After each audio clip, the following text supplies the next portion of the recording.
Bueno, creo que ahí se ve bien. Bueno, si hablamos del estado de ánimo, el estado de ánimo podemos decir que es un tono vital interno, dominante y mantenido, una actitud o disposición en la vida emocional, que influye en el comportamiento de la persona y en su percepción del mundo. Ahora, el afecto es la expresión externa del estado de ánimo.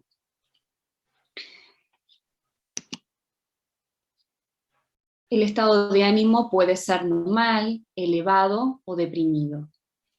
Las personas sanas experimentan un amplio abanico de estados de ánimo y tienen un repertorio extenso de expresiones afectivas. Normalmente perciben el control de sus estados de ánimo y sus afectos.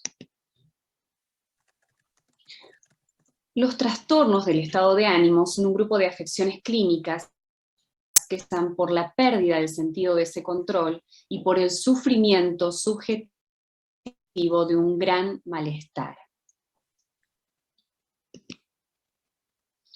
Ahora vamos a hablar un poco de la clasificación del trastorno bipolar según el DSM-5, que es el Manual Diagnóstico y Estadístico de los Trastornos Mentales. Vamos a ir uno por uno. El trastorno bipolar tipo 1, para poder hacer un diagnóstico, necesitamos los criterios de al menos un episodio maníaco. Antes o después del episodio maníaco, pueden haber existido episodios hipomaníacos o episodios de depresión mayor. ¿A qué llamamos episodio maníaco?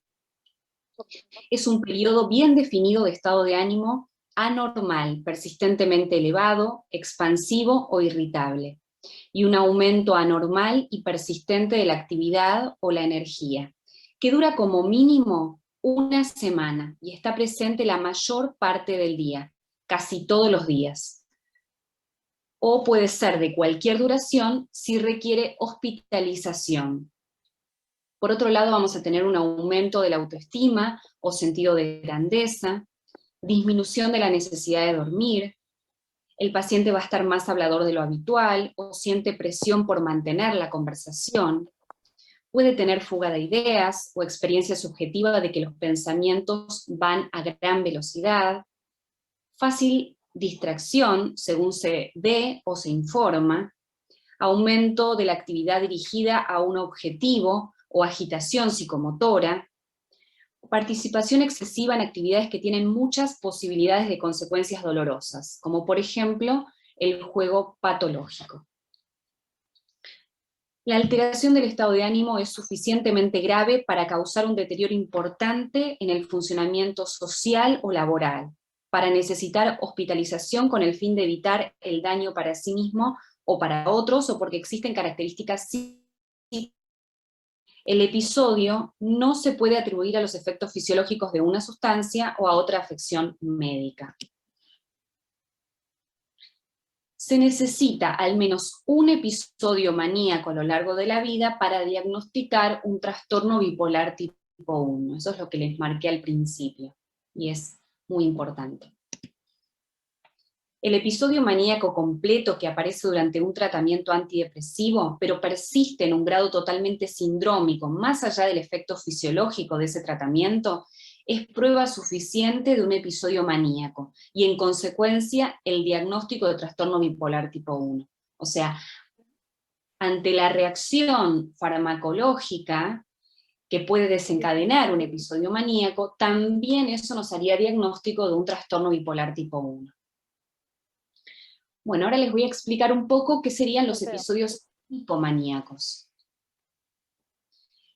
Es un periodo bien definido de un estado de ánimo anormal y persistentemente elevado, expansivo o irritable, y un aumento anormal y persistente de la actividad o la energía, que dura como mínimo 4 días consecutivos, y está presente la mayor parte del día, casi todos los días, ¿sí? Esa es una de las diferencias con el episodio maníaco. Durante el periodo de alteración del estado de ánimo, aumento de la energía y actividad, han persistido 3 o más de los siguientes síntomas, y representan un cambio notorio del comportamiento habitual y han estado presentes en un grado significativo.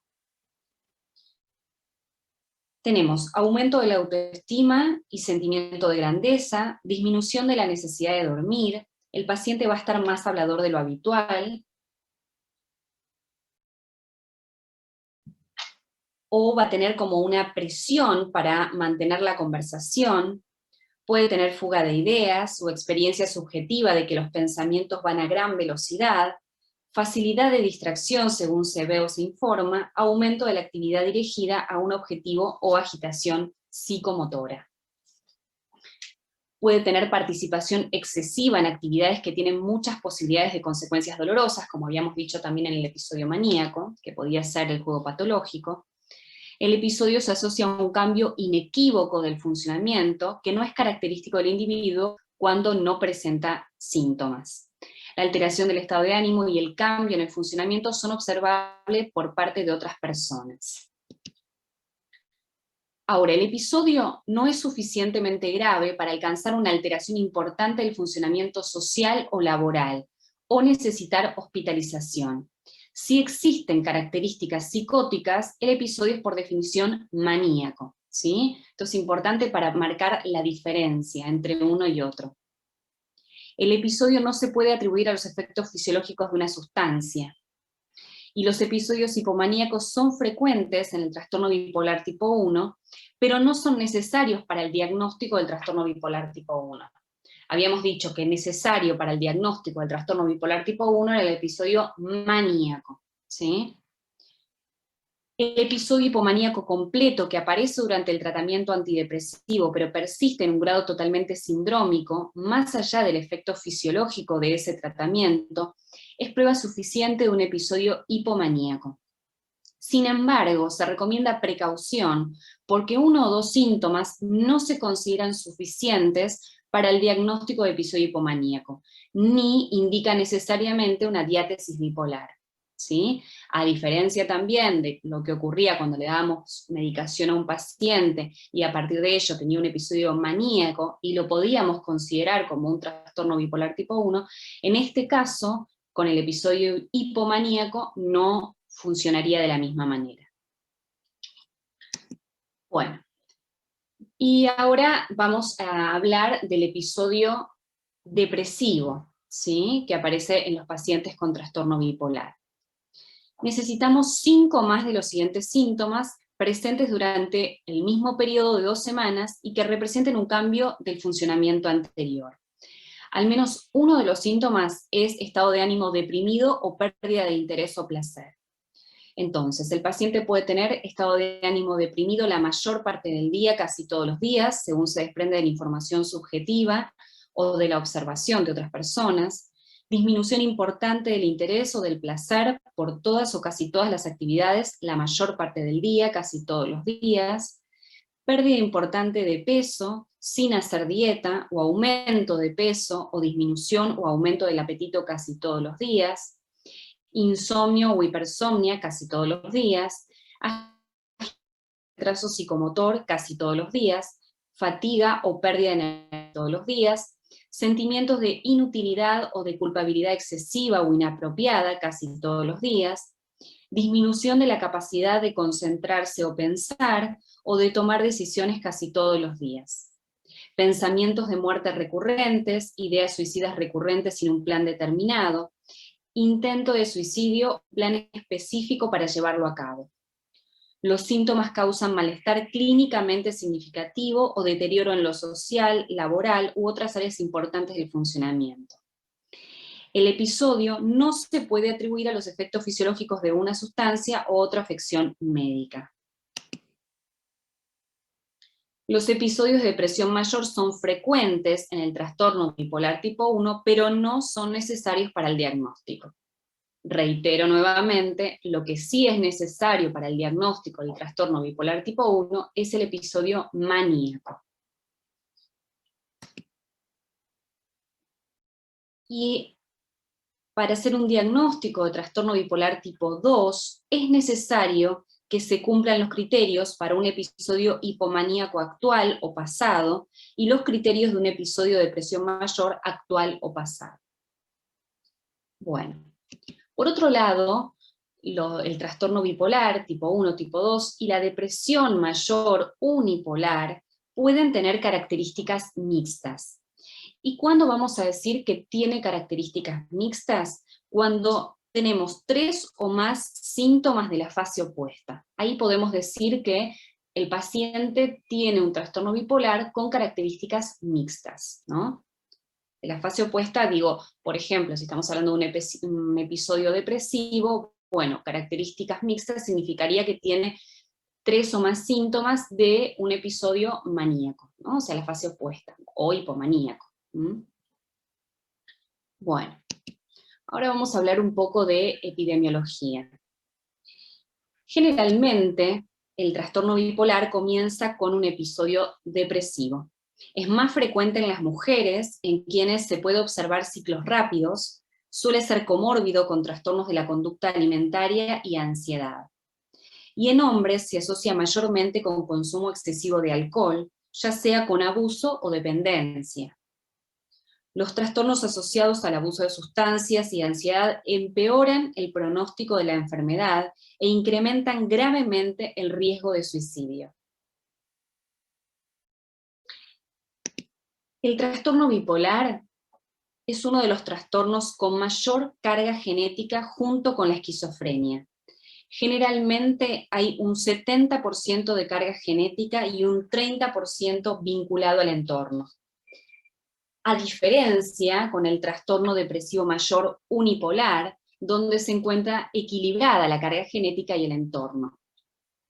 Cuando hablamos de entorno podemos referirnos a disfunción familiar, a traumas infantiles.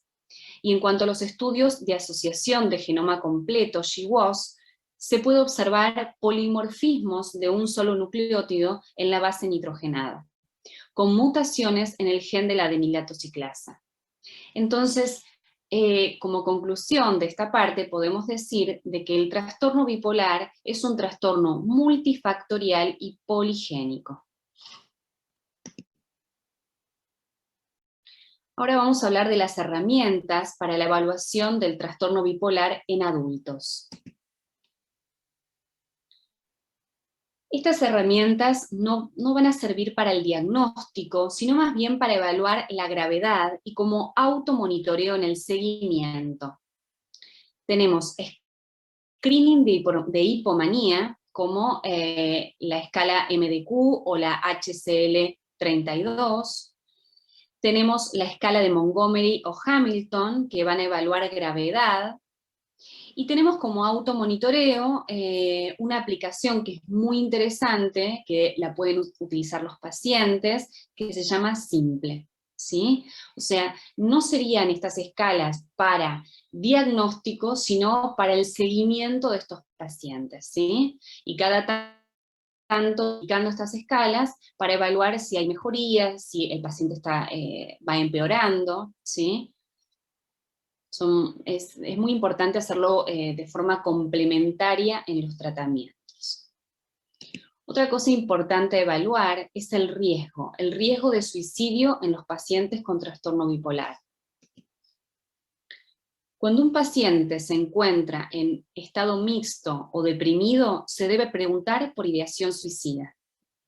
Hay que indagar sobre la intención de actuar sobre estas ideas y los alcances de los planes, medios o preparación para el suicidio, evaluando la letalidad de los métodos, así como los factores de riesgo y de protección. El aislamiento social, el uso de sustancias, los síntomas psicóticos, los trastornos de la personalidad, los antecedentes familiares de suicidio, la exposición reciente al suicidio, así como antecedentes de intentos previos, aumentan el riesgo. Esto es fundamental siempre en las entrevistas, indagar. Y por otro lado, lo que tenemos que saber evaluar son los diagnósticos diferenciales, ¿no? Poder diagnosticar concretamente y de manera real si se trata de un trastorno bipolar o no. Uno de los diagnósticos diferenciales fundamentales es poder hacer una diferencia entre una depresión bipolar y una depresión unipolar, ¿sí? Entonces, hay que indagar si hay historia familiar de primer grado de trastorno bipolar en la familia, si el paciente ha tenido varias recurrencias, más de 3 episodios de trastornos depresivos, si ha tenido en dichos episodios depresivos síntomas psicóticos, si ha tenido una edad de comienzo temprano, antes de los 25 años, y si ha tenido una depresión postparto. Todo esto me puede o me debería hacer pensar en un posible episodio depresivo dentro de un trastorno bipolar. Es fundamental hacer este diagnóstico diferencial para un buen tratamiento, ¿no? Para no equivocarnos en el tratamiento. Otros diagnósticos diferenciales son el trastorno límite de la personalidad, donde se puede evaluar pocos intervalos sin síntomas. La característica definitoria del trastorno bipolar es la hipomanía y la manía, que no se satisface al simplemente identificar la ira, que es una característica fuerte del trastorno límite de personalidad. En general, el paciente con un trastorno límite de personalidad tiene una continuidad en los síntomas, no tienen momentos de eutimia, ¿no? Momentos de estabilidad. En cambio, un paciente con trastorno bipolar va a tener episodios, ya sean maníacos, hipomaníacos o depresivos, pero después entre estos episodios, en esos intervalos, va a encontrar la eutimia, va a encontrar la estabilidad, ¿sí? Entonces, esa sería una de las formas para diferenciar uno de otro.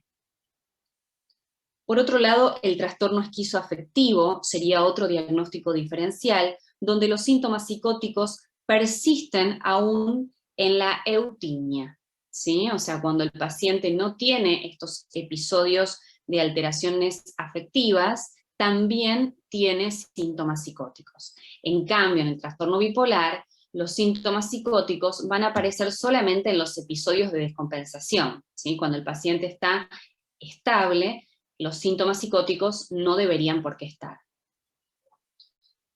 Por otro lado, las causas clínicas, es importante también siempre descartar que no haya una anemia, un hipotiroidismo, trastornos del estado de ánimo inducido por sustancias y las demencias. Esos son los fundamentales diagnósticos diferenciales que debemos hacer antes de hacer el diagnóstico definitivo de un trastorno bipolar. Por otro lado, en el trastorno bipolar vamos a encontrar alteraciones neuroanatómicas, que las más frecuentes a observar son una disminución de la materia gris de la corteza cingulada anterior, la corteza subgenual. Ahí en la filmina está marcada la zona. Y bueno, ya vamos a ir pasando al tratamiento, ¿sí? Para el tratamiento del trastorno bipolar, nos podemos basar en unas guías de tratamiento, que son guías basadas en la evidencia, en evidencia científica, y nos van a servir de orientación al momento de tratar a los pacientes, ¿sí? Acá están representadas en la filmina varias de estas guías que les voy a nombrar. Tenemos la CANMAT, que está actualizada al 2018, es una guía canadiense que tiene 4 niveles de evidencia, donde el nivel 1 es el más recomendado y representa al menos 2 estudios controlados aleatorizados con tamaño de muestra adecuado, preferiblemente controlado con placebo, y o metaanálisis con estrechos intervalos de confianza. Y donde el nivel 4 es recomendación de expertos con menor nivel de evidencia. Por otro lado está la guía la Federación Mundial de Sociedades de Psiquiatría Biológica, que está actualizada al año 2017, con 6 niveles de evidencia. Cada una de estas guías tiene líneas de tratamiento distintas que vamos a tener en cuenta cuando se nos presenta un paciente en la consulta. En primer lugar, con estos pacientes, lo que debemos hacer es garantizar la seguridad del paciente, ¿sí? Por lo que se debe evaluar la necesidad de una internación. Ante un claro riesgo de suicidio u homicidio, ante la disminución evidente de la capacidad del paciente para obtener alimento o refugio, y ante la necesidad de realizar procedimientos diagnósticos, así como también ante la ruptura del paciente con sus sistemas de apoyo habituales. Esas serían como claras indicaciones para una internación. Ahora, podría tratarse con éxito en la consulta ambulatoria la hipomanía o la depresión leve, si se puede evaluar al paciente con frecuencia, ¿sí? Eso es fundamental. Los signos clínicos de alteración del juicio, la falta de sistema de apoyo, o cualquier otro síntoma que implique una mayor gravedad, podría justificar la hospitalización. Los pacientes con trastornos del estado de ánimo a menudo no están dispuestos a ingresar voluntariamente en el hospital y podrían necesitar un ingreso involuntario. ¿Por qué? Porque hay poca conciencia de enfermedad, ¿sí? Principalmente en los episodios maníacos o en los episodios depresivos graves. Aunque la mayoría de los estudios indican que la combinación de psicoterapia y tratamiento... Ay, perdón. Ahí está. Vuelvo. Aunque la mayoría de los estudios indican que la combinación de psicoterapia y tratamiento farmacológico es el tratamiento más eficaz para el episodio depresivo, esto va a depender del grado en el que estemos hablando, ya que probablemente en los casos graves, en un principio, sea más beneficioso el tratamiento farmacológico por separado. O sea, en los pacientes con un estado grave, quizás vamos a iniciar primero con un tratamiento farmacológico y luego vamos a sumarle la psicoterapia.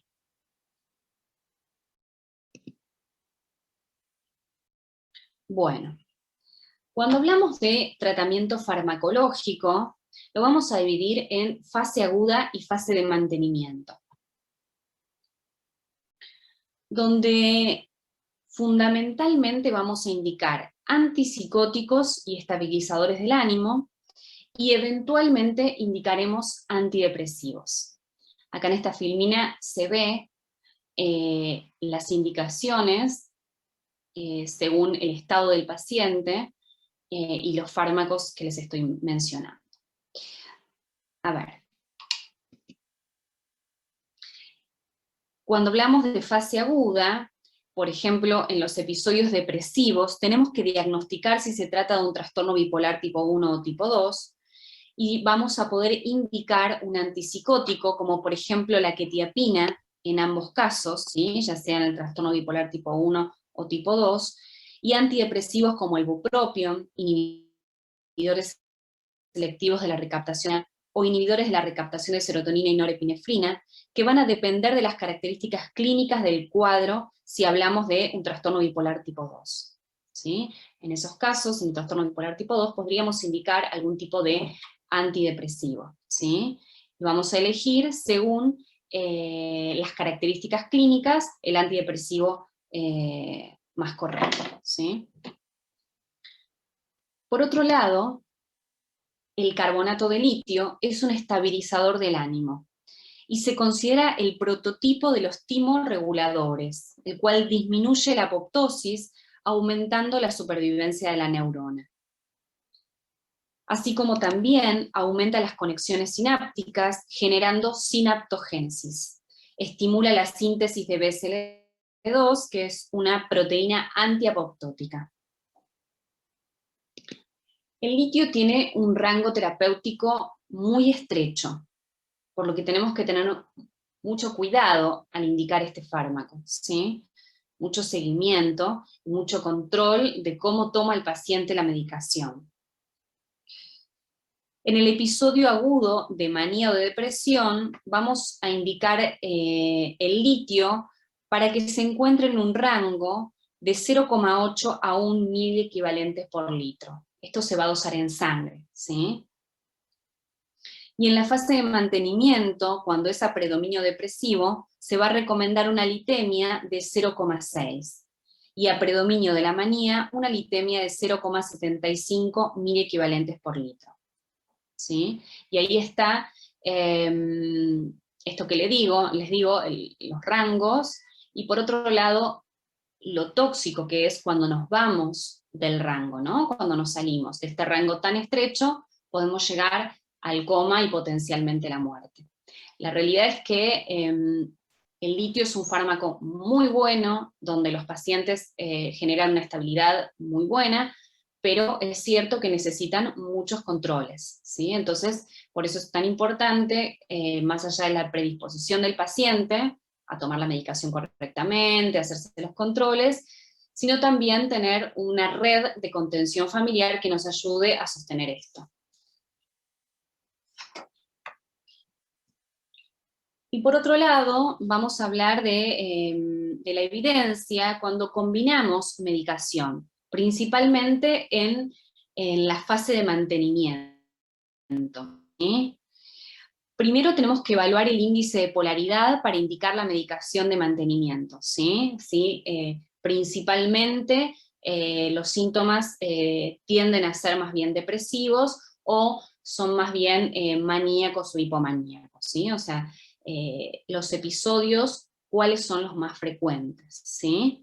Y entonces a partir de ahí vamos a tener en cuenta, como fármacos aprobados por la FDA, como coadyuvantes, los que presentan mayor nivel de evidencia durante el mantenimiento en la terapia combinada, vamos a pensar en 4 tratamientos, ¿sí?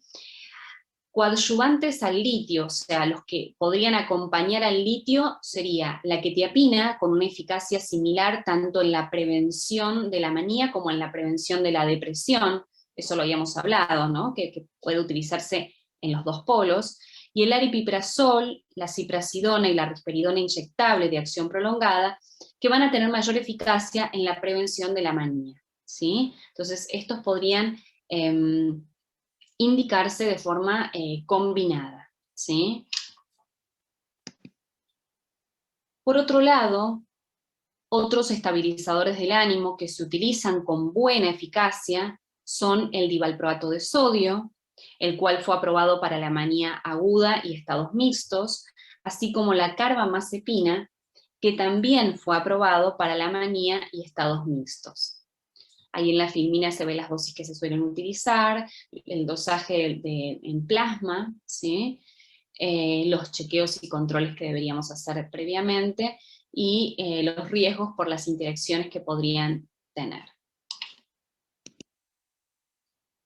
Y por último, la lamotrigina, que es otro estabilizador del ánimo, estaría indicada en pacientes a predominio de cuadros depresivos, ¿sí?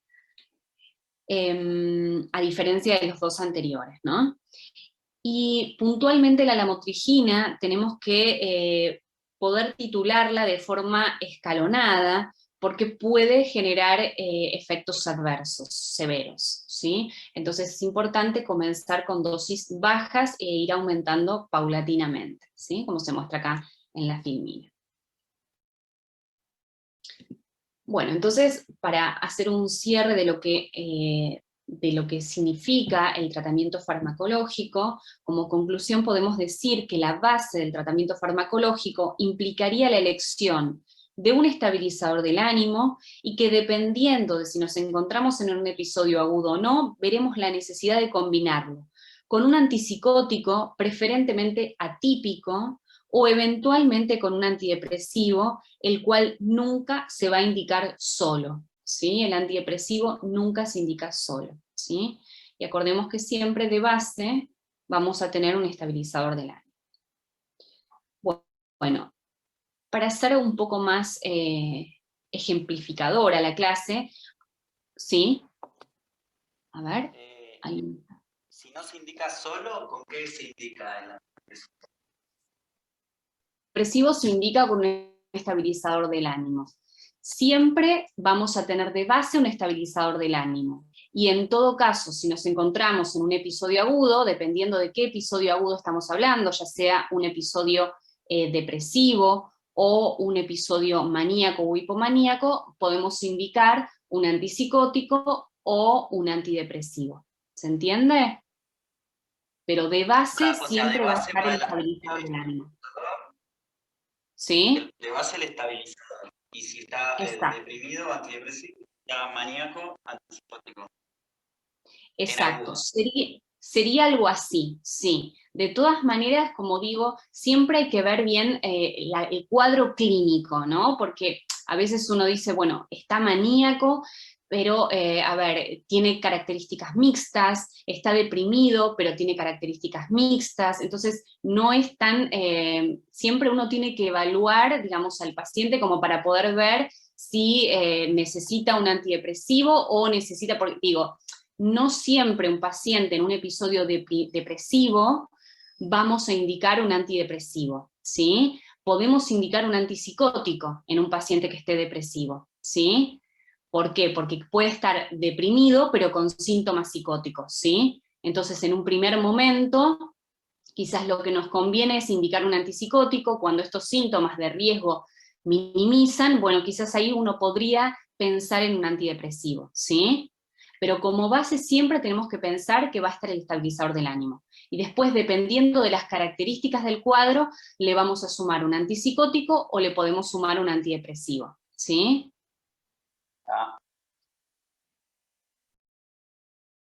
Profe, hay un compañero que está esperando en la sala de espera. Ay, yo no estoy habilitada para dejarlos entrar. En realidad está la secretaria, que es quien los fue admitiendo. Yo soy uno más de ustedes, no tengo el poder de dejarlos entrar. A ver si puedo avisar. Bueno, gracias.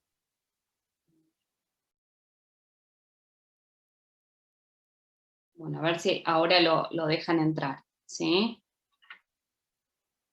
Bueno, ahora yo lo que les quería dar es un caso clínico, porque me parece que a veces tanta teoría, bueno, además es mucha información, y no es tan fácil como de interpretar como cuando uno da un caso clínico, ¿sí? Así que vamos a avanzar en eso. Bueno, a la consulta viene un paciente de 38 años, que lo acompaña una amiga a la entrevista. El paciente dice, me siento muy mal, la vida no tiene sentido, no quiero vivir, quiero terminar con este sufrimiento. No tengo ganas de nada, no puedo dormir, me levanto muy angustiado, ya no disfruto de lo que me gustaba antes, lloro todo el día. El psiquiatra recordó uno de los tantos algoritmos para la farmacoterapia de la depresión, repasó mentalmente los pasos del algoritmo, evaluó de acuerdo al tipo de depresión si era conveniente utilizar. Buen día, doctora, ¿cómo está?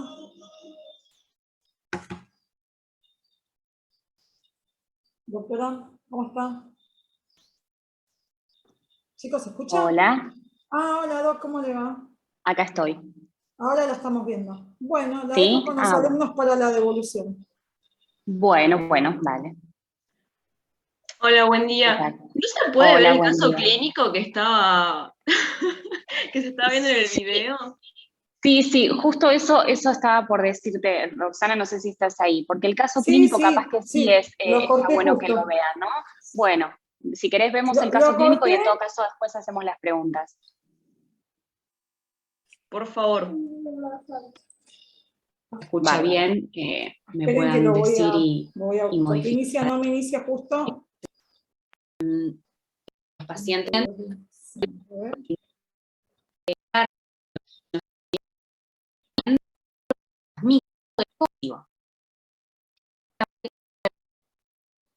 Pero quedó por ahí, ¿no? Tanta teoría, bueno, además es mucha información, y no es tan fácil como de interpretar como cuando uno da un caso clínico, ¿sí? Así que vamos a avanzar en eso. Acá tienen el final que tienen.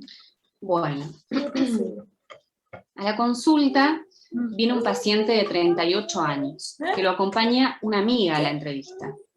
El paciente dice, me siento muy mal, la vida no tiene sentido, no quiero vivir, quiero terminar con este sufrimiento. No tengo ganas de nada, no puedo dormir, me levanto muy angustiado, ya no disfruto de lo que me gustaba antes, lloro todo el día. El psiquiatra recordó uno de los tantos algoritmos para la farmacoterapia de la depresión, repasó mentalmente los pasos del algoritmo, evaluó de acuerdo al tipo de depresión si era conveniente utilizar un IRS o un dual. Se decidió por un dual. Mientras hacía la receta, pensó, el paciente tiene un episodio depresivo, pero ¿realmente tiene un episodio depresivo? El psiquiatra, que tenía que seguir atendiendo a un gran número de pacientes de la obra social, a punto de hacer la indicación farmacológica, le preguntó a la amiga del paciente si quería comentarle algo más. La amiga dijo que sí, y contó que 4 meses atrás fuimos al teatro, que en el teatro el paciente subió al escenario a dirigir el concierto, el himno a la alegría, junto con el director. Hubo que internarlo, había tenido un episodio maníaco. Entonces, ¿de qué diagnóstico estamos hablando? Estamos hablando de un episodio depresivo en un paciente con trastorno bipolar. ¿Y cuál sería el riesgo de medicar este episodio depresivo solamente con antidepresivos? Esto es un poco lo que hablábamos recién, ¿no? Esto de solamente con antidepresivos, o de base, como habíamos hablado, pensar en un estabilizador. Y el riesgo es de switch, de viraje al otro polo. En este caso es un paciente bipolar tipo 1, el riesgo sería de un switch a la manía, y además de aumentar la velocidad de ciclado, transformar iatrogénicamente un ciclador lento en un ciclador rápido.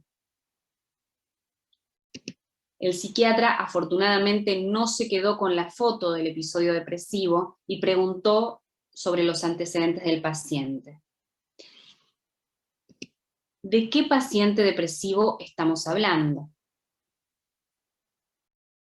Entonces, lo que tenemos que tener en cuenta es que un episodio depresivo puede estar presente en un trastorno depresivo mayor, en un trastorno bipolar, en la esquizofrenia, en los trastornos de personalidad. Por ende, el diagnóstico de trastorno depresivo mayor es un diagnóstico de exclusión. Bueno, esto era un poco como para ejemplificar algo del tratamiento, ¿sí? La realidad es que no tenemos mucho tiempo para preguntas, por ende yo les voy a dejar mi email, si quieren lo pueden, a ver, puedo volver a la pantalla para que... Sí, creo que sí. Si necesitan hacerme alguna pregunta.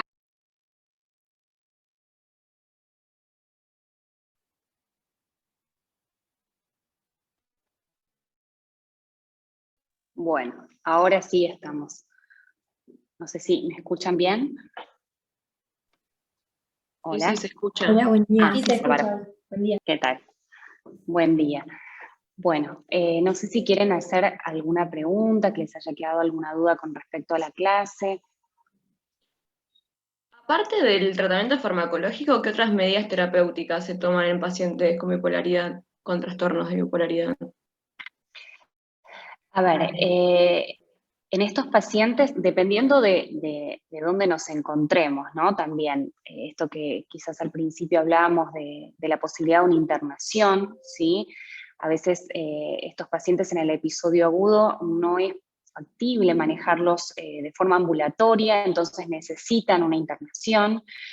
Porque están en riesgo, porque el nivel de excitación, de euforia y de irritabilidad es muy grande, no pueden sostener, más que nada cuando hablamos de los episodios de manía, ¿no? En un paciente con trastorno bipolar tipo 1. Entonces probablemente en esos pacientes, más allá del tratamiento farmacológico que podamos darle, también vamos a necesitar una internación, ¿sí? Donde son pacientes que generalmente no pueden decidir porque justamente ellos no tienen conciencia de su enfermedad en ese momento. Probablemente alguien los traiga a la consulta, vengan acompañados por algún familiar, algún amigo, alguien que los encontró y los trae a la consulta, y bueno, y se realiza la internación, muchas veces de forma involuntaria, para lograr el cuidado de este paciente y estabilizarlo, para luego sí poder continuar de forma ambulatoria, ¿sí? Eso es una de las formas también que suele tratarse este tipo de pacientes, más allá de la psicoterapia, de las reuniones familiares que también se suelen hacer, que son muy necesarias para poder lograr una buena red de contención y poder sostener y tener una buena estabilidad en el tratamiento, ¿no? Con una buena adherencia, donde puedan cumplir con los turnos, con la medicación acordada. Es muy importante que estos pacientes no estén solos, ¿no? Entonces eso es parte también del trabajo que hay que hacer en el consultorio. Ok, genial. ¿Y en la psicoterapia, qué se pretende? ¿También acompañar al paciente para que sea consciente, por ejemplo, de su enfermedad y que cumpla con el tratamiento? ¿También dentro de esa psicoterapia se hace con la familia o con el grupo de contención o solamente con esa persona sola? A ver, en la psicoterapia se trabaja mucho sobre esto que hablábamos de la adherencia al tratamiento, también se los ayuda a, bueno, justamente como tener conciencia de la enfermedad, que en realidad tiene que ver más que nada con que ellos puedan identificar los síntomas de alarma, ¿no? Donde de repente ellos empiezan a tener ciertos síntomas que nos hacen alertar que puede empezar a descompensarse, ¿no? Puede estar empezando a iniciar un episodio agudo. Entonces, cuando ellos empiezan a identificar esto, pueden concurrir rápidamente al médico y entonces se los puede tratar sin quizás la necesidad de una internación, ¿no? Por ejemplo, uno de los signos que suele ocurrir es la falta de sueño. Cuando dejan de dormir y ya pasan días sin dormir, eso puede ser un síntoma de alarma donde uno le puede explicar al paciente que cuando esto empieza a pasar, bueno, tiene que consultar rápidamente, ¿no? Estar acelerado, con muchos pensamientos a la vez, ¿no? Bueno, y esto mismo también se le puede transmitir a la familia, ¿no? Cuando esto ocurre, es importante que lo traigan a la consulta, ¿sí? No, generalmente la psicoterapia se le hace al paciente y se hacen reuniones mensuales o cada 2, 3 meses con la familia, ¿no? Pero no es que el tratamiento es en conjunto, sino que el tratamiento es para el paciente y eventualmente se van haciendo reuniones con la familia para un poco ver cómo la familia los está viendo y cuestiones que quizás el paciente no traiga a la consulta, y por otro lado para ir reforzando siempre estas cuestiones de los síntomas de alarma para que puedan ayudar y acompañar al paciente antes de la descompensación plena, digamos. Ok, genial. Genial. Y tenía otra consulta, pero es pesada, pero el tema de la internación sería en pacientes que presentan tipo el ataque de manía y en aquellos pacientes que, por ejemplo, tienen algo depresivo y tienen ideación suicida. Entonces, serían como los dos. Sí, podría ser. A ver, en realidad, para una internación, digamos, hay muchas cuestiones por las que uno puede pensar en una internación, ¿no? Si vamos a lo quizás sí, lo más grave, tiene que ver con esto que vos remarcás, en un episodio de manía, probablemente el paciente termine en una internación, se hace una indicación la internación, y en un paciente con una depresión con ideas autolíticas, con plan o con un intento autolítico, también sea una indicación de internación. Pero también, por ejemplo, cuando vemos que no tiene red de contención, porque uno dice, bueno, a ver, le explicamos a la familia, pero a veces no hay familia, a veces la familia está cansada, a veces, digamos, el paciente se aísla por su propia enfermedad. Entonces, justamente, esa sería una indicación también, ¿no? Cuando no hay una buena red de contención, bueno, ahí podríamos indicar una internación, ¿no? Para poder como reorganizar ese tratamiento, buscar alternativas, a veces se les busca acompañantes terapéuticos, ¿no? Como distintas formas de apoyo para el paciente y para que pueda tener un buen tratamiento, ¿no? Para que él pueda estar acompañado en el tratamiento, ¿sí? Entonces, por ejemplo, otra indicación podría ser esa, ante la falta de red de contención, ¿no? Y después sí, en la gravedad del cuadro en sí, ¿no? En un episodio maníaco claramente, y un episodio depresivo severo, por ejemplo, con ideas autolíticas, también sería una indicación. Genial, gracias. No, de nada.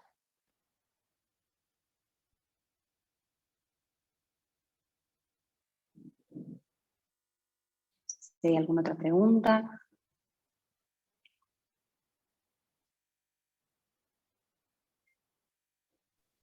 Yo quería preguntar si el riesgo de suicidio es más frecuente o más posible en el episodio de depresión, más que en el de manía. A ver, en realidad uno lo podría pensar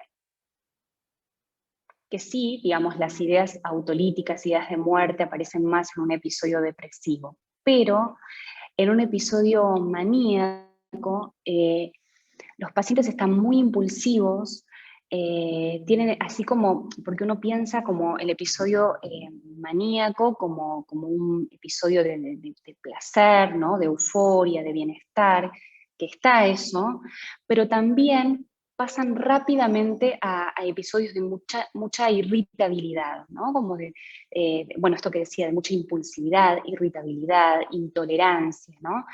Y a veces en esos raptus, en esos episodios, no hay nada que medie, ¿no? Y entonces ahí pueden ponerse en peligro, ¿sí? Pueden lastimarse, pueden lastimar a otro, ¿sí? También esta sensación de placer, de autosuficiencia, ¿no? Como algo bien megalómano, también puede ponerlos en riesgo. Por ejemplo, yo recuerdo un caso de una paciente que se había quedado afuera de su departamento, ¿no? Se olvidó la llave, bueno, quedó afuera y habló con el vecino, y estaba en un episodio maníaco.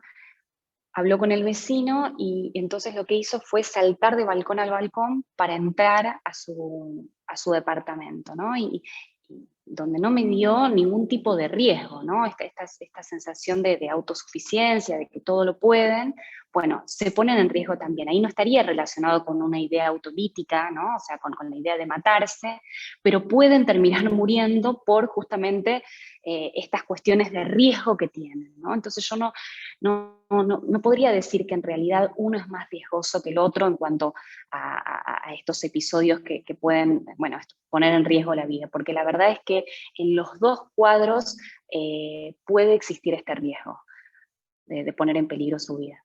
No sé si quedó claro. Sí, perfecto. Gracias. Bien.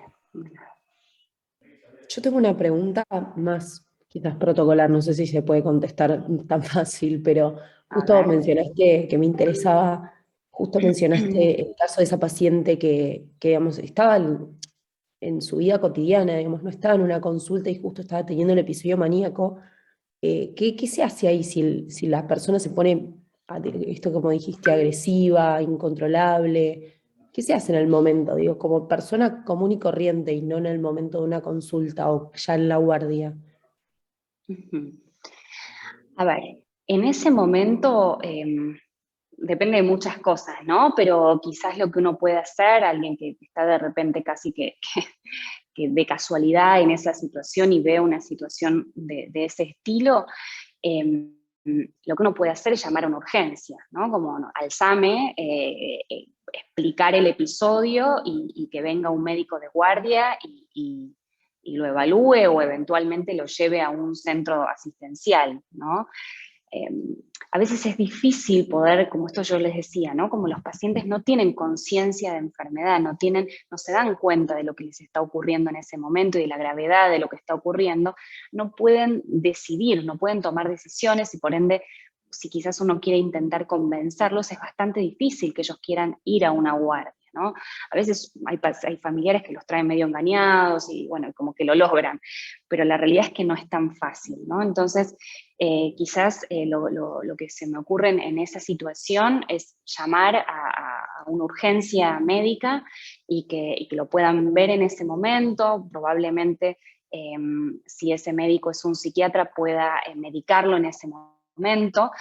A veces las situaciones se ponen un poco violentas, ¿no? Y quizás necesitan una inyección en vez de, porque no aceptan la vía oral. Bueno, son situaciones que el médico va a saber manejar, pero por lo menos para poder calmar la situación y llevarlo a un centro asistencial y que se lo evalúe correctamente. Pero me parece que eso es lo que estaría mejor, ¿no? Para hacer. Genial, genial. Justo, este último tiempo hubo bastantes casos, ¿no? De gente así que de repente, bueno, Chano también tuvo, no sé si fue un episodio maníaco de trastorno bipolar, pero tuvo así un episodio de estos que justo salió en todos los medios, que es como muy difícil de tratar en el momento porque uno no sabe nunca a quién llamar, si a la policía, si hacia el SAME. Exacto, sí, sí. A ver, puntualmente con el Chano no sé bien cuál es su diagnóstico. Tengo entendido que también hay un contexto de consumo de sustancias, que eso también puede llegar a favorecer este tipo de episodios. Quizás de base no sea un trastorno bipolar, o sí, la verdad que no lo sé, pero sí es cierto que es bastante complejo manejar este tipo de cuadros, y sí, a veces se pide asistencia también a la policía, ¿no? Pero siempre es importante que estén los médicos presentes, que son los que fundamentalmente saben manejar este tipo de cuadros, ¿no? Entonces, en ese caso me parece que como prioritario sería llamar a la urgencia médica, y bueno, y dependiendo de la situación se verá qué es lo que se puede hacer para poder tranquilizar al paciente y poder tratarlo de la mejor manera. Claro, claro, qué manejo difícil. Sí, sí, es bastante complejo, la verdad que sí. Otra consulta. Habías dicho, puede ser en la clase, como que hay un trastorno bipolar que es desencadenado por abuso de sustancias, o lo entendí mal. No, ese es un diagnóstico diferencial, ¿sí? Ok. Cuando hablábamos de diagnósticos diferenciales, yo nombraba el abuso de sustancias, ¿no? Donde uno tiene que poder diferenciar si se trata de un episodio por consumo de sustancias, o si en realidad tiene que ver con un episodio maníaco, hipomaníaco, ¿no? Sería un diagnóstico diferencial. Okay. Eso más... No, perdón.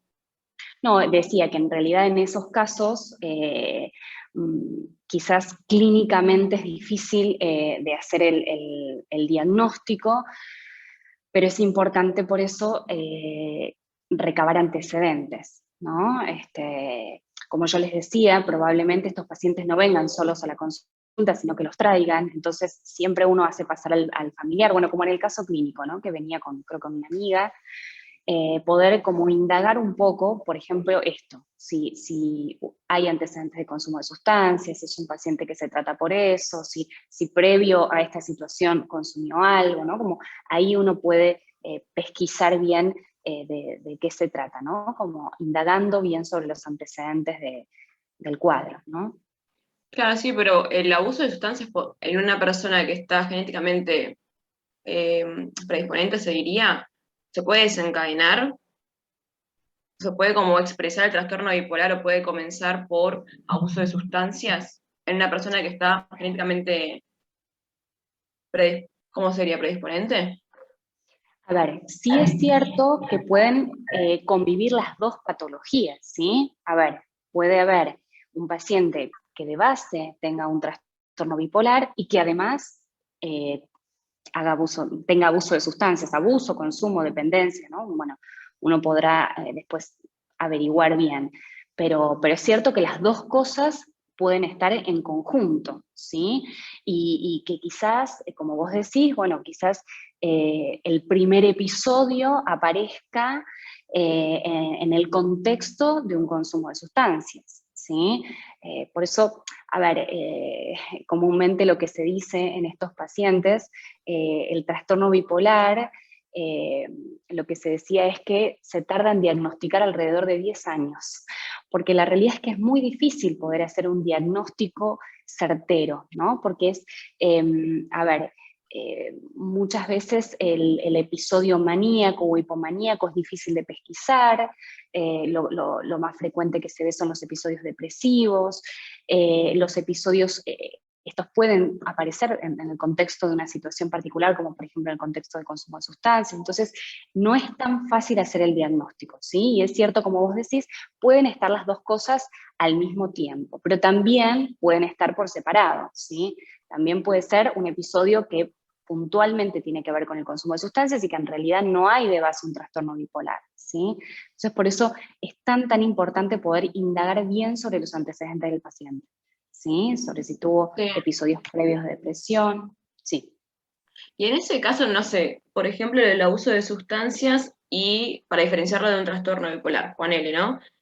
Lo que haces es primero tratar el consumo o abuso de sustancias para ver si sigue con esta clínica o qué harías en ese caso.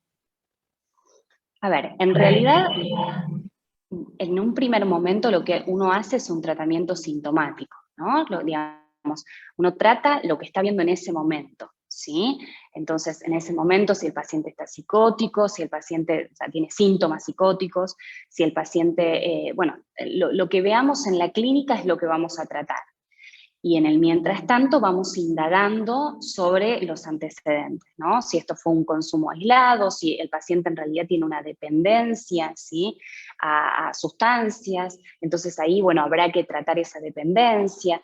Después tendremos que indagar si a ver, hay pacientes que, por ejemplo, con un trastorno bipolar, cuando están en los episodios depresivos, es cuando consumen sustancias, justamente para lograr como cierta activación, ¿no? Como contrarrestar los síntomas depresivos, ¿sí? Entonces habrá que indagar qué es lo que pasa con este paciente, si previamente venía cursando un episodio depresivo o no, si estos episodios ocurrieron por fuera del consumo de sustancias, si en realidad tuvo algún episodio similar donde no estuvo relacionado con ningún tipo de consumo. Bueno, habrá que indagar, por eso digo, es muy importante recabar antecedentes, ¿sí? En un primer momento lo que se trata es lo que se ve, ¿sí? El episodio agudo, lo que estamos viendo en ese momento, ¿sí? Y después indagaremos sobre los antecedentes de este paciente y podemos empezar a discriminar con qué tiene que ver esto, ¿no? Si es puntualmente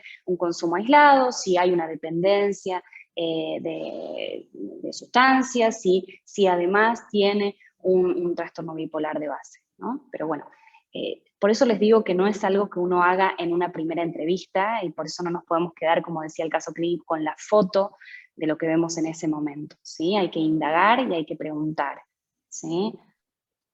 Ok, perfecto. Bien. La última pregunta, y juro que... Ah, perdón, dale, No, sigo vos y yo. Pregunta allí. Estoy re pesada, pero está re interesante el tema. No. Era algo más Pregunta. de salud, no, creo que relacionado con salud pública. Hay como ciertas prioridades en el dar turnos a pacientes que consultan, por ejemplo, esto, que tuvieron un episodio maníaco, los trataron y se les hace el seguimiento, por ejemplo, en el hospital de clínicas y tienen como prioridad por sobre otras patologías. A ver, no, prioridad, ningún paciente tiene prioridad. Ahora sí, nosotros evaluamos en ese momento, generalmente, como les decía, estos pacientes ingresan por guardia. Es raro que estos pacientes pueden venir por consultorios externos, pero generalmente cuando no hay un diagnóstico previamente hecho, generalmente los traen a la guardia, ¿no? Entonces, cuando este paciente se ve por guardia, se lo va a tratar inmediatamente y se va a armar una red para que ese paciente pueda continuar un tratamiento, ¿sí? Pero así como en cualquier otro paciente que nosotros veamos que tiene una gravedad, que necesita un seguimiento, y entonces, bueno, buscaremos la forma para que este paciente no sea una consulta aislada por guardia, sino que pueda continuar con un tratamiento y pueda lograr su estabilidad, ¿sí? Pero esto con este paciente y, digamos, con estos cuadros como con otros cuadros también, ¿sí? No es que uno prioriza el trastorno bipolar sobre otras patologías, ¿sí? Ok, perfecto, gracias. No, nada. Te hago otra pregunta. Sí. Relacionado con la entrevista médica, o sea, con las preguntas que uno le hace, no sé si tanto al paciente, pero sí a la familia. ¿Se le pregunta directo si la persona que estamos sospechando del trastorno bipolar tuvo un episodio maníaco en algún momento, o de qué forma se lo pregunta. Claro, no, en realidad la familia puede no entender o no saber lo que significa un episodio maníaco, entonces en realidad uno desglosa lo que sabemos que es un episodio maníaco y empezamos a preguntar sobre eso, ¿no? Si, por ejemplo, esto que decíamos, que el paciente dejó de dormir, que estaba muy acelerado, que estaba haciendo muchas cosas a la vez, que estaba irritable, que hacía compras compulsivas o gastos excesivos, se empezó a vestir de forma más excéntrica, más colorida, bueno, todas estas características que nosotros explicamos en las etapas, ¿no? En la etapa maníaca, en la hipomaníaca, lo vamos como indagando por separado, ¿sí? Para que la familia pueda entender y pueda darnos cuenta de que, bueno, sí, esto estaba pasando o no estaba pasando, ¿sí? Uno empieza como a desglosar todo eso. Bien, perfecto. Gracias. No.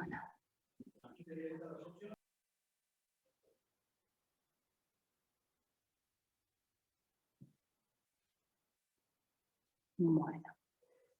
No sé si queda alguna otra pregunta por ahí.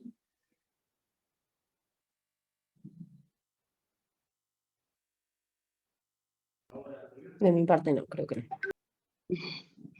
Bueno. Y de la mía tampoco.